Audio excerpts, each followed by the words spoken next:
жалев красная ромашка. Луч поляну светил и ромашки разбудил.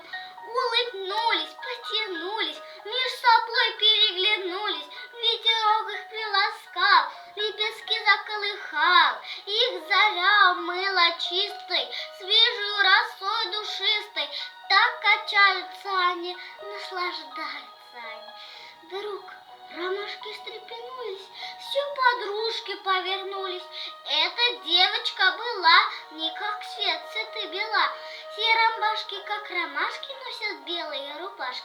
Все как все одна, словно кровь была красна. Вся поляна к ней теснилась. Почему ты изменилась? Где взяла ты этот цвет? А подружка им в ответ: вот какое вышло дело, ночью битва здесь кипела, и в плечо со мной тут лежал боецкий герой. Он с врагами стал сражаться, он один, а их 15. Он их бил, не отступил, только утром ранен был. Кровь из раны заструилась, и я в крови его умылась. Он ушел, его здесь нет, ни одной встречает рассвет. И теперь потом горю я, как чулпан, звезда горю я.